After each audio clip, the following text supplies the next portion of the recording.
Hello everyone, আমি শুভ্রা চলে আসলাম নতুন একটা ভিডিও নিয়ে। তো আজকে আমি বানিয়েছিলাম বাটার গার্লিক চিকেন।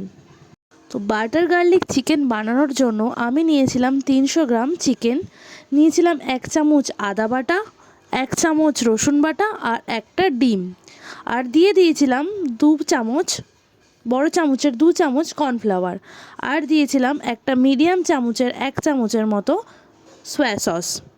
তো এই সমস্ত উপকরণ দিয়ে ভালো করে এটা মিশিয়ে নিয়েছিলাম। তো জানো তো, মিশিয়ে নেওয়ার পর আমার মনে হয়েছিল যে আমি গোলমরিচ গুঁড়ো অ্যাড করতে ভুলে গেছি, যার কারণে আবার আমি গোলমরিচ গুঁড়োটা অ্যাড করে নিয়েছিলাম। তো তারপর একটা ফ্রাইং প্যান নিয়ে তার মধ্যে কিছুটা তেল দিয়ে ওই ম্যারিনেট করা চিকেনগুলোকে একে একে আমি একদম হালকা আঁচে ভেজে নিয়েছিলাম। মোটামুটি আমার এক পাশ ভাজা হয়ে গেছিলো, আরেক পাশ আমি উল্টে পাল্টে নিয়ে ভালো করে এটা ভেজে নিয়েছিলাম। তো তোমরা দেখতেই পাচ্ছ এগুলো সব ভাজা আমার রেডি হয়ে গেছে। এরপরে আমি গ্রেভিটা বানিয়ে নেব। তো কিছুই না, একটা ফ্রাইং প্যানে 1 চামচ বাটার দিয়ে ভালো করে এটা মিশিয়ে নিতে হবে। তারপরে আমি দিয়ে দিয়েছিলাম কুচি কুচি করে কেটে রাখা রসুন কুচি। সেই রসুন কুচিটা দিয়ে ভালো করে এটা ভাজা ভাজা হয়ে গেলে এর মধ্যে দিতে হবে 1 চামচ সয়া সস, 2 চামচের মতো টমেটো সস। তারপর সেটা নিয়ে ভালো করে মিশিয়ে নিতে হবে। মিশিয়ে নেওয়ার পর তাতে অ্যাড করেছিলাম ক্যাপসিকাম কুচি আর পেঁয়াজ কুচি। একটা বড় সাইজের পেঁয়াজ নিয়েছিলাম আর একটা মিডিয়াম সাইজের ক্যাপসিকাম নিয়েছিলাম, আর এগুলোকে কিউব করে আগে থেকেই কেটে রেখেছিলাম।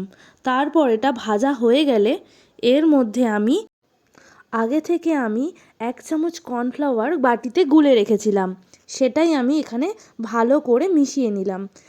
ভালো একটা গ্রেভি হওয়ার পর তার মধ্যে অ্যাড করেছিলাম নুন আর 1 চামচ গোলমরিচ গুঁড়ো। তারপরে এইটাকে দিয়ে ভালো করে নাড়াচাড়া করে মিশিয়ে নেওয়ার পর তার মধ্যে আমি চিকেনগুলোকে অ্যাড করলাম। সব চিকেনগুলো একসাথে দিয়ে ভালো করে নাড়াচাড়া করে নিয়ে প্রায় 5 থেকে 7 মিনিট ভালো করে নাড়াচাড়া করে, যদি তোমরা ঝাল খেতে পছন্দ করো এর মধ্যে কাঁচা লঙ্কা কুচি অ্যাড করতে পারো। যেহেতু আমি একটু ঝাল ঝাল পছন্দ করি তাই জন্য এর সাথে কাঁচা লঙ্কা কুচি অ্যাড করেছিলাম। এটা তোমরা চাইলে নাও দিতে পারো। গোলমরিচ দেওয়াতে ভালোই ঝাল হয়, আমি একটু ঝাল পছন্দ করি বলে ঝালঝালি বানিয়ে নিয়েছিলাম। তারপর সেটা 10 মিনিটের জন্য ঢেকে রেখেছিলাম।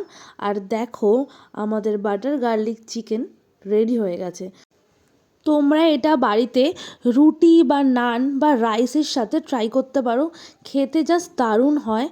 আমি এটা রুটি দিয়ে ট্রাই করেছিলাম, সত্যি এটা খেতে জাস্ট দারুণ ছিল। যদি এই ভিডিওটা দেখে তোমরা বাড়িতে এটা ট্রাই করো তো অবশ্যই আমাকে একটা কমেন্ট করে জানিও, আর ভিডিওটা কেমন লাগলো সেটাও জানিও।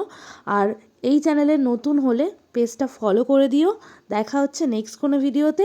আজকের মতো টাটা, ভালো থেকো, সুস্থ থেকো।